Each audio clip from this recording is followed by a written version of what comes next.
RAB বিলুপ্তির বিষয়ে সরকার যা সিদ্ধান্ত নেবে তাই মেনে নেওয়া হবে বলে মন্তব্য করেছেন সংস্থাটির মহাপরিচালক AKM শহীদুর রহমান। দুপুরে র্যাবের মিডিয়া সেন্টারে সাংবাদিকদের সঙ্গে মতবিনিময়কালে র্যাব মহাপরিচালক এই কথা বলেন। র্যাবের দ্বারা যারা নির্যাতিত ও ক্ষতিগ্রস্ত হয়েছেন তাদের কাছে ক্ষমা প্রার্থনা করেন তিনি। জানান, র্যাবে আয়নাঘরের বিষয়ে তদন্ত চলছে। হেলিকপ্টার থেকে গুলির বিষয়ে আন্তর্জাতিক অপরাধ ট্রাইব্যুনাল তদন্ত করছে বলে জানান তিনি। আবু সাইদুপুর রিপোর্ট। সমসাময়িক বিষয় এবং সাম্প্রতিক অভিযানিক কার্যক্রম সম্পর্কে র্যাব ফোর্সেসের অতিরিক্ত মহাপরিচালক মুখোমুখি হন গণমাধ্যম কর্মীদের সাথে। ছাত্র জনতার গণ অভ্যুত্থানে যারা শহীদ হয়েছেন তাদের আত্মার মাগফিরাত কামনা করি। আর এই আয়োজিত সাংবাদিক সম্মেলনে র্যাবের অতিরিক্ত মহাপরিচালক বলেন, গণ অভ্যুত্থানের পরবর্তী সময়ে আইনশৃঙ্খলা পরিস্থিতি নিয়ন্ত্রণ নিয়ে র্যাব সবসময় মাঠে দায়িত্ব পালন করেছে। অবসরপ্রাপ্ত কতিপয় কর্মকর্তা আমরা 6 আগস্ট পুলিশ অফিসার্স মেসে সমবেত হই। কোথাও কোনো পুলিশ কাজে ছিল না, সে অবস্থায় দ্রুত কিভাবে এই পরিস্থিতি নিয়ন্ত্রণে আনা যায় সেই জন্য আমরা সেখানে সলা পরামর্শ করি। গার্মেন্টস, আনসার ও পল্লী বিদ্যুতে বিদ্রোহের ঘটনায় র্যাব নিয়ন্ত্রণের সক্ষমতার পাশাপাশি 350 জন চরমপন্থীকে গ্রেপ্তার করেছে। আর এছাড়াও 35 জন নিহত র্যাব সদস্যের পাশে দাঁড়ানোর পাশাপাশি গণ অভ্যুত্থানের সময় যাদের নিষ্ক্রিয় ভূমিকা ছিল তাদের 58 জনের মধ্যে 16 জনকে গ্রেপ্তার করা হয়েছে উল্লেখ করে র্যাবের অতিরিক্ত আইজিপি AKM শহীদুর রহমান জানান, ইতোমধ্যে 4 মন্ত্রী ও 17 MP সহ মোট 350 জনকে গ্রেপ্তার করা হয়েছে। সরকার দ্রুত পদক্ষেপ গ্রহণ করার ফলে আইন শৃঙ্খলা বাহিনী খুব দ্রুতই কর্মে ফিরে আসে। তো আমাদের জন্য তখন বেশ কিছু চ্যালেঞ্জ ছিল। প্রথমেই ছিল আনসার বিদ্রোহ, এরপরে বিভিন্ন দাবি দাওয়া নিয়ে বিভিন্ন গ্রুপ রাস্তাঘাট অবরোধ করে তাদের দাবি দেওয়া জানাতে থাকে। এছাড়া যে গার্মেন্টস ক্ষেত্রেও বিশেষ করে সাভার, আশুলিয়া, গাজীপুর এই এলাকায় অনেক সমস্যা ছিল, যে সমস্যা এখনো বিরাজমান আছে। এছাড়াও যেসব অস্ত্র লুট হয়েছে তার 70 ভাগ উদ্ধার করা হয়েছে। 150 জন জেল পলাতক বন্দীকে হন্য হয়ে খুঁজছে র্যাব। পাশাপাশি নারায়ণগঞ্জের 7 মার্ডার হত্যাকাণ্ড নিয়ে সুষ্ঠু তদন্ত, জঙ্গি হামলা নিয়ন্ত্রণ, সাগরণীয় হত্যাকাণ্ড, গণমাধ্যম কর্মীদের সুরক্ষা সহ প্রয়োজনীয় তদন্তের স্বার্থে আন্তর্জাতিক অপরাধ ট্রাইব্যুনালকে যদি সহযোগিতা করতে হয় সেটাও র্যাব করবে বলে জানান র্যাবের এই শীর্ষ কর্মকর্তা। র্যাব দ্বারা নির্যাতিত বা অত্যাচারিত হয়েছেন তাদের কাছে এবং যারা হত্যাকাণ্ডের শিকার হয়েছেন, যেমন নারায়ণগঞ্জের 7 খুন সহ যারা র্যাব কর্তৃক হত্যাকাণ্ডের শিকার হয়েছেন তাদের পরিবারের কাছে আমরা দুঃখ প্রকাশ করি এবং ক্ষমা প্রার্থনা করি, এবং পাশাপাশি এই সমস্ত ঘটনার সুষ্ঠু তদন্তের মাধ্যমে এর বিচার যাতে হয় সেটা আমরা প্রত্যাশা করি। আবু সাইদুপু, মাই টিভি, ঢাকা। জুলাই আগস্টের ঘটনার জন্য রাজধানীবাসীর কাছে ক্ষমা চেয়েছেন ঢাকা মেট্রোপলিটন পুলিশ ডিএমপির কমিশনার শেখ মোহাম্মদ সাজ্জাদ আলী। বৃহস্পতিবার বিকেলে ক্রাইম রিপোর্টার্স অ্যাসোসিয়েশনের সদস্য সন্তানদের শিক্ষাবৃত্তি ও ক্রীড়া পুরস্কার বিতরণী অনুষ্ঠানে তিনি ক্ষমা প্রার্থনা করেন। ডিএমপি কমিশনার বলেন, বিগত দিনগুলোতে হেলমেট বাহিনীর সঙ্গে মিলে পুলিশ হামলা করেছে, সেই যুগের অবসান ঘটেছে। পুলিশ এখন শুধুই জনগণের সেবা করে যাবে আর আইন শৃঙ্খলা নিয়ন্ত্রণে কাজ করবে। গত জুলাই আগস্টের ধ্বংসযজ্ঞ এবং নানা ধরনের ক্ষতিকর কার্যাবলীর জন্য আমি ঢাকাবাসীর কাছে ক্ষমা প্রার্থী। আমরা ঢাকা মেট্রোপলিটন পুলিশের সদস্যবৃন্দ নতুন করে ঢাকাবাসীকে সেবা দেওয়ার জন্য প্রতিজ্ঞাবদ্ধ হয়েছি। South Asian Association for Regional Cooperation সার্ককে সক্রিয় করতে দক্ষিণ এশিয়ার দেশগুলোকে আবারও আহ্বান জানালেন অন্তর্বর্তী সরকারের প্রধান উপদেষ্টা ডক্টর মোহাম্মদ ইউনূস। আজ south Asian Association for Regional cooperation oncology SFO প্রতিনিধি দলের সঙ্গে বৈঠকে আহ্বান জানান তিনি। প্রধান উপদেষ্টা তার বাসভবন যমুনা থেকে ভিডিও কনফারেন্সের মাধ্যমে বৈঠকে যুক্ত হন। এই সময় প্রধান উপদেষ্টা বলেন, ভারত পাকিস্তানের মধ্যকার কিছু ইস্যুর জন্য সার্ক সক্রিয় হচ্ছে না, তবে দুটি দেশের মধ্যকার সমস্যা অন্য দেশগুলোকে প্রভাবিত করা উচিত নয়।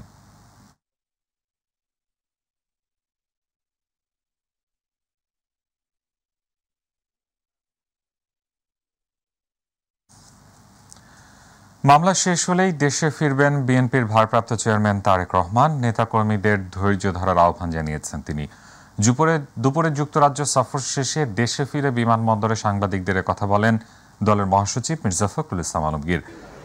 বিএনপি সংস্কারের চেয়ে নির্বাচনকে বেশি প্রাধান্য দিচ্ছে এমন ধারণা ভুল মন্তব্য করে তিনি বলেন, নির্বাচিত সরকার ছাড়া দেশের সমস্যা মোকাবেলা করা চ্যালেঞ্জিং।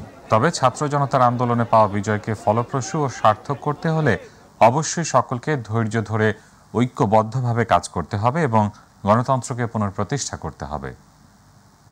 হয়েছে জনগণের এই বিজয়কে ফলপ্রসূ করতে হলে অবশ্যই সকলকে ধৈর্য ধরে কাজ করতে হবে এবং গণতন্ত্রকে প্রতিষ্ঠা করতে হবে এবং গণতন্ত্রের যেটা প্রথম পদক্ষেপ ফটক, সেই ফটকে যে নির্বাচনের জন্য সকলকে প্রস্তুতি ওনার যখন সুযোগ হবে, অর্থাৎ আপনার মামলা মোকদ্দমাগুলো শেষ হয়ে চলে আসবে।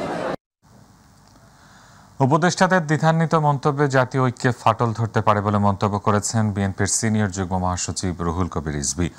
শহীদ বুদ্ধিজীবী দিবস উপলক্ষে নয়াপল্টনের কেন্দ্রীয় কার্যালয়ে যৌথ সভা শেষে এই মন্তব্য করেন তিনি। বিএনপির এই সিনিয়র নেতা জানান, সমালোচনা করা মানে সরকারকে ব্যর্থ করা নয়। বাংলাদেশ চূড়ান্ত গণতন্ত্রের দিকে এগিয়ে যাচ্ছে উল্লেখ করে সরকারের উদ্দেশ্যে তিনি বলেন, দ্রুত সংস্কারের কাজ শেষ করে সব দলের অংশগ্রহণে নির্বাচন দিতে হবে। এ সময় বুদ্ধিজীবী দিবস ও বিজয় দিবস যথাযোগ্য মর্যাদায় পালনে দলের কর্মসূচি ঘোষণা করেন রুহুল কবির রিজভী। একজন উপদেষ্টার যে কথা বলেছেন যে সরকারকে ব্যর্থ করার চেষ্টা করছে রাজনৈতিক দলগুলো, এটা তিনি সঠিক বলেননি, বরং এটা ঐক্যের মধ্যে এক ধরনের ফাটলের সূচনা। আপনারা তো সরকার, আপনারা তো বিভিন্ন রাজনৈতিক দল, বিভিন্ন পেশাজীবী সংগঠন আপনাদের আলোচনা করবে, সমালোচনা করবে, এর মধ্যে দিয়ে আপনারা তো উপকৃত হবে। গণতন্ত্রের যে ভিত্তিভূমি, গণতন্ত্রকে যে একটি শক্তিশালী পর্যায়ে নিয়ে যায়, সেখানে তো সমালোচনা হচ্ছে একটি অন্যতম উপাদান। সেই উপাদানকে তো আপনি বিনষ্ট করতে পারেন। বন্দি বিনিময় চুক্তির আওতায় ভারত শেখ হাসিনাকে বাংলাদেশে ফেরত দেবে বলে আশা প্রকাশ করেছেন স্থানীয় সরকার মন্ত্রণালয়ের উপদেষ্টা আসিফ মাহমুদ সজীব ভুইয়া। বন পরিবেশ মন্ত্রণালয়ের উপদেষ্টা সৈয়দ রিজওয়ানা হাসান বলেন, দুই দেশের জনগণের ক্ষোভ প্রকাশের মাধ্যমে আলোচনার নতুন ক্ষেত্র তৈরি হচ্ছে। শুষ্ক মৌসুমে ঢাকা ও আশপাশের এলাকায় বায়ু দূষণ রোধে করণীয় নিয়ে সচিবালয়ে আয়োজিত আন্তঃমন্ত্রণালয় বৈঠক শেষে এসব কথা বলেন তারা। আরো জানাচ্ছেন রাকিব হাসান। শুষ্ক মৌসুমে ঢাকা ও এর আশেপাশের এলাকায় বায়ু দূষণ রোধে করণীয় নিয়ে সচিবালয়ে অনুষ্ঠিত হয় আন্তঃমন্ত্রণালয় বৈঠক। বৈঠকে বায়ু দূষণ নিয়ন্ত্রণে টাস্কফোর্স গঠনের সিদ্ধান্তের কথা জানান স্থানীয় সরকার উপদেষ্টা আসিফ মাহমুদ সজীব ভুইয়া। যেটা সর্বোপরি এখন প্রয়োজন মনে হচ্ছে সেটা হচ্ছে আগামী বর্ষার মৌসুম আসা পর্যন্ত একটা টাস্কফোর্স বা একটা কমিটি করে এই বায়ু দূষণের বিষয়টাকে অ্যাড্রেস করতে হবে। বন পরিবেশ উপদেষ্টা সৈয়দ রিজওয়ানা হাসান বায়ু দূষণ রোধে নো ব্রিক ফিল্ড জোন ঘোষণা, রাজধানীতে খোলা ট্রাক প্রবেশ নিষেধাজ্ঞা সহ বেশ কিছু নির্দেশনার কথা জানান। তো আমরা একটা কোঅর্ডিনেটেড প্ল্যানের কথা ভাবছি। বিআরটিএ দেখবে পুরনো বাস।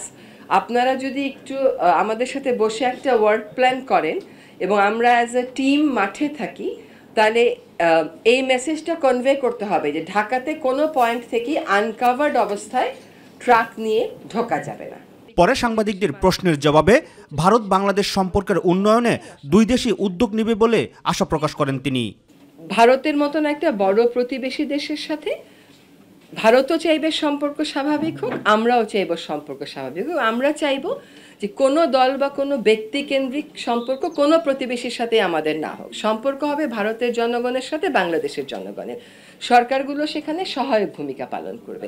বন্দি চুক্তির আওতায় শেখ হাসিনাকে ভারত বাংলাদেশে ফেরত দিবে বলে আশা প্রকাশ করেন স্থানীয় সরকার উপদেষ্টা আসিফ মাহমুদ সজীব ভুইয়া। সেটাকে বাংলাদেশের পক্ষ থেকে ভারতের পররাষ্ট্র সচিবকে বলা হয়েছে এবং তিনি সেটা ভারতে উত্থাপন করেছেন। আমরা আশা করি যে ধরনের কোনো বিদ্বেষমূলক বক্তব্য প্রচারে ভারত তাকে বাধা দেবে এবং যথাসময়ে বাংলাদেশের সাথে ভারতের যে বন্দি বিনিময় ট্রিটি আছে সেই ট্রিটি অনুযায়ী তাকে বাংলাদেশে ফেরত দেওয়া হবে। রাকিব হাসান, মাই টিভি, ঢাকা। ভারতে বসে শেখ হাসিনার ষড়যন্ত্রের বিরুদ্ধে সরকারকে আইনি পদক্ষেপ নেওয়ার আহ্বান জানিয়েছেন জামায়াতে ইসলামের সেক্রেটারি জেনারেল অধ্যাপক মিয়া গোলাম পরওয়ার। আর 20 থেকে 24-এর গণহত্যার স্বচ্ছ বিচার প্রক্রিয়া এবং এটি অবাধ ও সুষ্ঠু নির্বাচন পরিচালনার জন্য অন্তর্বর্তীকালীন সরকারের প্রতি আহ্বান জানিয়েছেন দলটির নায়েবে আমির ডক্টর সৈয়দ আব্দুল্লাহ মোহাম্মদ তাহের। রাজধানীতে এক অনুষ্ঠানে তারা এসব কথা বলেন। আরো জানাচ্ছেন জাহিদ আহমেদ বাবু। রাজধানীর নয়াপল্টনে আয়োজিত কর্মী সম্মেলনে পতিত স্বৈরাচার সরকারের বিগত 16 বছরের জুলুম নির্যাতন প্রসঙ্গে কথা বলেন বাংলাদেশ জামায়াতে ইসলামীর শীর্ষ পর্যায়ের নেতারা। এ সময় পতিত স্বৈরাচার সরকার জামায়াত নেতৃবৃন্দের আইন বহির্ভূতভাবে ফাঁসি দিয়েছে বলে জানান দলের সেক্রেটারি জেনারেল। আদালতের সকল নিয়ম বিধি লঙ্ঘন করে তাকে ফাঁসিতে ঝুলিয়ে হত্যা করেছিল। আব্দুল কাদের মোল্লা আমাদের স্মৃতিতে এক অবিস্মরণীয় চেতনার নাম। সরকারকে অনতিবিলম্বে একটি সুষ্ঠু নিরপেক্ষ নির্বাচনের তাগিদ দিয়ে শেখ হাসিনার ষড়যন্ত্রের বিরুদ্ধে সরকারকে আইনি পদক্ষেপ নেওয়ার আহ্বান জানান অধ্যাপক মিয়া গোলাম পরোয়ার। একটা ক্রেডিবল, একটা ইনক্লুসিভ, একটা ফ্রি ফেয়ার ইলেকশন তিনি দেবেন, কিন্তু সেই ইলেকশন দিতে অহেতুক বিলম্ব করার মধ্য দিয়ে দিল্লিতে বসে যারা ষড়যন্ত্র করছেন, আন্তর্জাতিক সমস্ত আইন লঙ্ঘন করে একজন পলাতক খুনের আসামিকে যারা আশ্রয় দিয়েছেন, যারা অডিও ভিডিও বক্তব্য দিয়ে আমার দেশের অখণ্ডতার বিরুদ্ধে ষড়যন্ত্র করছেন, তার বিরুদ্ধে অন্তর্বর্তীকালীন সরকারকে আইনি পদক্ষেপ নেওয়ার জন্য আমরা আহ্বান জানাই। রাজধানীর গুলশানে জাতিসংঘের প্রতিনিধি দলের সাথে এক বৈঠক শেষে 2024-এর গণহত্যার স্বচ্ছ বিচার প্রক্রিয়ার দাবি জানান দলটির নায়েবে আমির ডক্টর সৈয়দ আব্দুল্লাহ মোহাম্মদ তাহের। ক্রিমিনালস যারা আছেন তাদের বিচার হইতে হবে, তবে সেটা যেন ফেয়ার হয় এবং কোনো ধরনের ইনজাস্টিস যাতে না হয়, এবং ট্রাইব্যুনালে যে বিচার হবে সেটা যেন আন্তর্জাতিক মানের সাথে এটাকে যেন কমপ্লাই করে, সেই বিষয়টি আমরা বলেছি। আমরা এটা বলেছি একটা স্থায়ী ডেমোক্রেটিক সিস্টেম তৈরি হওয়ার জন্যে এবং একটি সুস্থ অবাধ নির্বাচন সংস্কার, প্রয়োজনীয় সংস্কার শেষে যথাসম্ভব শীঘ্র যাতে অনুষ্ঠিত হয়, এ ব্যাপারে আমরা কথা বলেছি। জাহিদ আহমেদ বাবু, মাই টিভি, ঢাকা। ভারতের পররাষ্ট্র সচিব বিক্রম মিশ্রি তার বাংলাদেশ সফর নিয়ে দেশটির পররাষ্ট্র মন্ত্রণালয় সংক্রান্ত সংসদীয় স্থায়ী কমিটিকে ব্রিফ করেছেন। ভারতীয় সংবাদ মাধ্যম দ্য হিন্দুর খবর অনুযায়ী বুধবার সংসদীয় স্থায়ী কমিটিকে পররাষ্ট্র সচিব বিক্রম মিশ্রি জানান, ভারতে বসে ক্ষমতাচ্যুত শেখ হাসিনার বাংলাদেশের অন্তর্বর্তী সরকারের সমালোচনার বিষয়টি সমর্থন করে না নরেন্দ্র মোদী সরকার। এটি দুই দেশের সম্পর্কের একটি ক্ষুদ্র প্রতিবন্ধক। তিনি বলেন, ভারতের সঙ্গে বাংলাদেশের সম্পর্ক কেন একক রাজনৈতিক দল বা সরকারের মধ্যে সীমাবদ্ধ নয়, বরং বাংলাদেশের জনগণের প্রতি মনোযোগ দিয়েই সম্পর্ক বিবেচনা করে ভারত।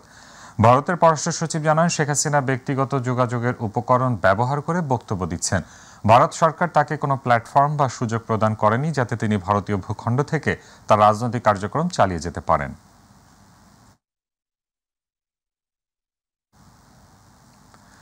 খ্রিস্টান ধর্মাবলম্বীদের সর্ববৃহৎ ধর্মীয় উৎসব বড়দিন এবং ইংরেজি ক্যালেন্ডারের শেষ দিন 31st নাইট সামনে রেখে ঢাকার আইন শৃঙ্খলা ও ট্রাফিক ব্যবস্থাপনা সংক্রান্ত সমন্বয় সভা করেছে ঢাকা মহানগর পুলিশ। বৃহস্পতিবার ডিএমপি হেডকোয়ার্টারে সম্মেলন কক্ষে সমন্বয় সভা অনুষ্ঠিত হয়। সভায় সভাপতিত্ব করেন ডিএমপি কমিশনার শেখ মোহাম্মদ সাজ্জাদ আলী। সভায় জানানো হয়, বড়দিনে এবার ঢাকার প্রতিটি চার্চে আর্চওয়ে দিয়ে দর্শনার্থীকে প্রবেশ করতে হবে। উন্মুক্ত স্থানে আতশবাজি, পটকা ফাটানো ও ফানুস ওড়ানো সম্পূর্ণ নিষিদ্ধ থাকবে। 31st নাইট উদযাপন উপলক্ষে নিয়মিত টহল ও চেকপোস্ট বাড়ানোর পাশাপাশি পুলিশি তৎপরতা বাড়ানো হবে। উন্মুক্ত কোনো স্থানে আতশবাজি, পটকা ফোটানো ও ফানুস ওড়ানো সম্পূর্ণ নিষিদ্ধ থাকবে। গুলশান, হাতিরঝিল এবং ঢাকা বিশ্ববিদ্যালয় এলাকায় যানবাহন চলাচল নিয়ন্ত্রণ সহ সমন্বিত ট্রাফিক ব্যবস্থা গ্রহণ করা হবে। চলতি মাসের শেষ ভাগে ঘন কুয়াশা, শীত ও শৈত্যপ্রবাহ নামতে পারে বলে জানিয়েছেন আবহাওয়াবিদ শাহনাজ সুলতানা। এছাড়াও শীতের তীব্রতা বাড়ার সঙ্গে সঙ্গে দেশের বিভিন্ন অঞ্চলে কুয়াশার ঘনত্ব বাড়ছে উল্লেখ করে এই আবহাওয়াবিদ বলেন, সারা দেশে 12 থেকে 15 ডিগ্রি সেলসিয়াসের মধ্যে তাপমাত্রা ওঠানামা করছে। আজ দেশের সর্বনিম্ন তাপমাত্রা চুয়াডাঙ্গা ও গোপালগঞ্জে 10.2 ডিগ্রি সেলসিয়াস বলেও জানান এই আবহাওয়াবিদ। বিস্তারিত আবু সাইদ রিপোর্টে। গাছের ঝরা পাতা, শিশির ভেজা ঘাস কিংবা ঘন কুয়াশার চাদরে ঢাকা প্রকৃতি, সব মিলিয়ে শীতের পরশ একটু একটু করে লাগতে থাকে গায়ে। আর একসময় তা রূপ নেয় কনকনে ঠান্ডায়। কুয়াশার ফাঁক গলে আড়মোড়া কাটিয়ে পূর্ব আকাশে সূর্যের উঁকি কিংবা সবুজ ঘাসের বুকে চিকচিক শিশির ফোঁটা জানান দেয়, এই তো শীত এসেছে। শহরে দালানকোটায় শীতের উষ্ণতা একটু দেরিতে এলেও গ্রামীণ জনপদে আগেভাগেই পাওয়া যায় এর সরব উপস্থিতি। আর তাই চলতি মাসের শেষ ভাগে ঘন কুয়াশা, শীত ও শৈত্যপ্রবাহ নামতে পারে বলে জানিয়েছেন আবহাওয়াবিদ শাহনাজ সুলতানা। তুলে ধরেন শীতের কারণ। এটা একটু ওয়েব, তো এটা কম বেশি হয়। এটা এখন ওয়েবটা হয়তো অনেক সময় 15, 16, 17 পাই, এটা এবারে হয়তো 14, 15, 16 পেয়েছি। আর এই শীতটা কন্টিনিউ করবে আশা রাখি আরও 3-4 দিন, এবং এরপর আর একটু কমবে। আর এছাড়াও শীতের তীব্রতা বাড়ার সঙ্গে সঙ্গে দেশের বিভিন্ন অঞ্চলে কুয়াশার ঘনত্ব বাড়ছে উল্লেখ করে এই আবহাওয়াবিদ বলেন, সারা দেশে 12 থেকে 15 ডিগ্রি সেলসিয়াসের মধ্যে তাপমাত্রা ওঠানামা করছে। আজ দেশের সর্বনিম্ন তাপমাত্রা চুয়াডাঙ্গা ও গোপালগঞ্জে 10.2 ডিগ্রি সেলসিয়াস বলেও জানান তিনি। তবে কবে কমবে এই শীত সেই ব্যাখ্যাও দেন এই আবহাওয়াবিদ। 19, 20, 21, 22 ওখান থেকে টেম্পারেচার কিছুটা আস্তে আস্তে রাইজ করবে। রাইজ করলে এই মাসে শিশির দিকে আবার টেম্পারেচার ডাউন হওয়ার সম্ভাবনা রয়েছে, তখন শৈত্যপ্রবাহ আবার একটা হওয়ার সম্ভাবনা রয়েছে, এবং সেই শৈত্যপ্রবাহটা এখন যে টেম্পারেচার নামবে তার চেয়ে একটু বেশি নামার সম্ভাবনা রয়েছে। আগামী 2 দিনের মধ্যে মেঘাচ্ছন্ন কুয়াশা ভেদ করে সূর্য উঁকি দিবে বলে জানান এই আবহাওয়াবিদ। অবশ্যই তপু, মাই টিভি, ঢাকা। পণ্য পরিবহনের জন্য চাঁপাইনবাবগঞ্জের রহনপুর ও ভারতের সিঙ্গাবাদ রেলপথ সর্বোচ্চ গুরুত্ব দিয়ে ব্যবহার করতে চায় নেপাল। তবে এই মুহূর্তে যাত্রীবাহী ট্রেন চালুর কোনো পরিকল্পনা নেই বলে জানিয়েছেন বাংলাদেশের নেপাল দূতাবাসের deputy chief of mission Lalita Silwal. বৃহস্পতিবার বিকেলে রহনপুর সীমান্তের রেলওয়ে ট্রানজিট পয়েন্ট পরিদর্শন শেষে সাংবাদিকদের এ তথ্য জানিয়েছেন তিনি। ললিতা সিলওয়াল বলেন, নেপাল স্থলবেষ্টিত দেশ হওয়ায় সমুদ্রপথ ব্যবহার কঠিন। তাই 2001 সাল থেকে বাংলাদেশের রহনপুর ও ভারতের সিঙ্গাবাদ রেলওয়ে রুট ব্যবহার করে সারসহ বিভিন্ন পণ্য আমদানি করে নেপাল। এই রুটটি যাতে নেপালের ব্যবসায়ীরা আরও বেশি ব্যবহার করতে পারে সেজন্যই নিয়মিত পরিদর্শনের অংশ হিসেবে রহনপুর শুল্ক স্টেশন পরিদর্শনে এসেছেন। 1978 সালের ট্রাইপার্টি চুক্তির আওতায় আমরা ইন্ডিয়ার ট্রানজিট নিয়ে নেপালে পণ্য পরিবহন করি। তার জন্য সেইটার আওতায় ওনারা জাস্ট রেগুলার ভিজিট আসছে। এই পথে কিভাবে পণ্য পরিবহনটা আরও বাড়ানো যায় সেটা দেখার জন্য ওনারা আসছে। Rohanpur Singhabad railway route as an additional transit route, and we are here so that our business people, our traders will be able to make the maximum use of it. So this is a regular visit. সরবরাহ জটিলতার মধ্যেই ভোজ্য তেলের দাম বাড়ানো হলেও সংকট কাটেনি। হঠাৎ করেই বাজার থেকে উধাও হওয়ায় গেল সোমবার সব ধরনের ভোজ্য তেলের দাম লিটার প্রতি 8 টাকা বাড়ায় সরকার। এরপর সরবরাহকারী কোম্পানিগুলো গোডাউনের দরজা খুললেও চাহিদা অনুযায়ী তা পর্যাপ্ত নয়। তবে সরকারের পক্ষ থেকে জানানো হয়েছে, বিশ্ববাজারে দাম বাড়তির কারণে দেশে বাড়ানো হয়েছে তেলের দাম। বিস্তারিত দেখুন একটি প্রতিবেদনে। গেল কয়েক সপ্তাহ ধরেই বাজারে সয়াবিন তেল সরবরাহ কম থাকার অভিযোগ করে আসছেন খুচরা বিক্রেতারা। দাম বাড়াতে ভোক্তাদের জিম্মি করে কৃত্রিম সংকটেরও অভিযোগ করেন অনেকে। এরই মধ্যে সোমবার দেশে সয়াবিন তেলের নতুন দাম নির্ধারণ করে সরকার। সয়াবিন এবং পামের ক্ষেত্রে যেটা হয়েছে যে আপনি এই অক্টোবর নভেম্বর থেকে মার্কেট ঊর্ধ্বমুখী, যেটা ছিল আগে 1 টন ছিল $920-940, সেটা অনেক ক্ষেত্রে এখন $1200 হয়ে গেছে। তো মার্কেট ঊর্ধ্বমুখী, সেই জন্য প্রাইসটাকে সেইভাবে অ্যাডজাস্ট করতে হয়। বোতলজাত সয়াবিন তেলের দাম 8 টাকা বাড়িয়ে 175 টাকা এবং খোলা সয়াবিন তেল 157 টাকা নির্ধারণ করা হয়েছে। তবে ঊর্ধ্বমুখী বাজারে নতুন করে তেলের দাম বাড়ায় হিমশিম খেতে হচ্ছে ক্রেতাদের। তেলের দাম বাড়ছে শুনতেছি, স্বল্প আয়ের মানুষ আমাদের উপরে একটা জুলুম হয়ে গেছে। এটা তেল প্রতি বাড়ছেও 8 টাকা করে, কিন্তু আবার তেল সংকট বাজারে এগুলো ঠিক মতো আমরা কেনাকাটা করতে পারতেছি না। এইভাবে দাম মানুষের আসলে কেনাকাটা হাতের বাইরে চলে গেছে। আমরা এই ভোগান্তির মধ্যে থাকি। এই ভোগান্তি কবে লাঘব দূর হবে এটা আমরা বলতে পারবো না। দাম বাড়ানো হলেও এখনো সরবরাহ স্বাভাবিক হয়নি তেলের। আগের মতোই ঘাটতি রয়েছে বাজারে। 1 কার্টন করে দোকান প্রতি দিয়েছে, দেওয়ার পরে অনেকখানে দিতেছে না তো জিজ্ঞেস করলাম আমরা কোম্পানি কেন দিতেছে না, আমরা বলছি 20 টাকা বাড়াইতো, বাড়াইছে 8 টাকা। 8 টাকার দাম তো হইব না, এটা তেল দিতেছে না কোম্পানি। তেল খালি তো তেলের কথা কইলে হইব কি, আসলে আমাদের গরিবের কষ্টটা গরিবের থাকিয়ে যাইব, এটা বলি লাভ নাই। যে তেলের রেট 8 টাকা বাড়াইছে, এখন আবার ক্রাইসিস দেখা দিয়ে গেছে। এর আগে গত এপ্রিলে দাম বাড়ানো হয়েছিল ভোজ্য তেলের। তবে সরবরাহ স্বাভাবিক না হওয়ায় আরও দাম বাড়ার আশঙ্কা করছেন বিক্রেতারা। এস এম তানবীর, মাই টিভি, ঢাকা। ভারতের আগ্রাসনের বিরুদ্ধে সবাইকে ঐক্যবদ্ধ হয়ে কাজ করার আহ্বান জানিয়েছেন আমার বাংলাদেশ এবি পার্টির নেতারা। রাজধানী নয়াপল্টনে দলের কেন্দ্রীয় কার্যালয়ে ভারতীয় মিডিয়ায় ধারাবাহিক মিথ্যাচারের প্রতিবাদে বিক্ষোভ মিছিলে তারাই আহ্বান জানান। অন্তর্বর্তীকালীন সরকারের প্রতি অবাধ সুষ্ঠু নির্বাচনের দাবি জানিয়ে বাংলাদেশের সাম্প্রদায়িক সম্প্রীতি বিনষ্ট রোধে কার্যকরী পদক্ষেপ নেয়ারও আহ্বান জানান তারা।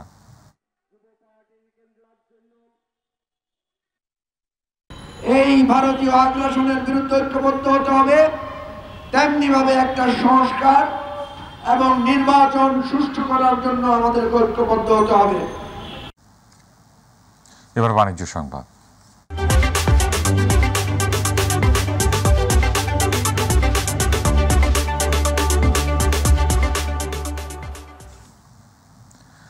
সাধারণ মানুষের আস্থা অর্জনে প্রান্তিক জনগোষ্ঠীর আর্থিক সুরক্ষা এবং স্থিতিশীলতা বৃদ্ধির লক্ষ্যে সেনা কল্যাণ সংস্থা নানা উদ্যোগ নিয়েছে বলে জানিয়েছেন সেনা ইন্স্যুরেন্সের chairman major general Mohammad Habibullah.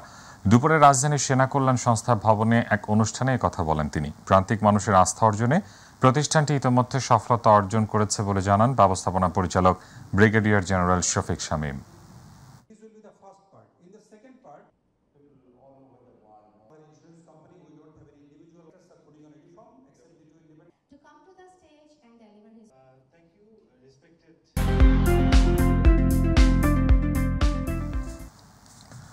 SAARC অন্তর্ভুক্ত দেশগুলোর পথচলার 40 বছরে পদার্পণ ও পূর্তি উপলক্ষে সার্ক সাংবাদিক ফোরাম সংযুক্ত আরব আমিরাতের উদ্যোগে আলোচনা সভা অনুষ্ঠিত হয়েছে। দুবাই প্রতিনিধি মহিউল করিম আশিক জানান, সার্ক সাংবাদিক ফোরাম ও শুধু সার্ক অন্তর্ভুক্ত 8টি দেশ নয়, আমিরাতে অবস্থানরত সকল দেশের সাংবাদিকদের সমন্বয়ে এশিয়ার আঞ্চলিক সমস্যাগুলো তুলে ধরে তা বাস্তবায়নে এগিয়ে যেতে চায়। পাশাপাশি আমিরাতে অবস্থানরত প্রবাসী বাংলাদেশিদের যে কোনো প্রকার সমস্যা এই সংগঠনের মাধ্যমে আন্তর্জাতিক মহলে তুলে ধরতে সুবিধা হবে বলে মনে করেন সংগঠনের নেতৃবৃন্দ। আমিরাতে বাণিজ্যিক নগরী দুবাইয়ের একটি হোটেলে সার্ক সাংবাদিক ফোরাম আরব আমিরাতের সভাপতি এম শামসুর রহমান সোহেল আরবির সভাপতিত্বে সাধারণ সম্পাদক মুন্না খানের সঞ্চালনায় বক্তব্য রাখেন সাংবাদিক মোহাম্মদ শিবলি আল সাদিক, সাংবাদিক সিরাজুল হক, সাংবাদিক মাহবুব হাসান হৃদয়, সাংবাদিক সাইফুল ইসলাম তালুকদার, সাংবাদিক সঞ্জিত কুমার শীল।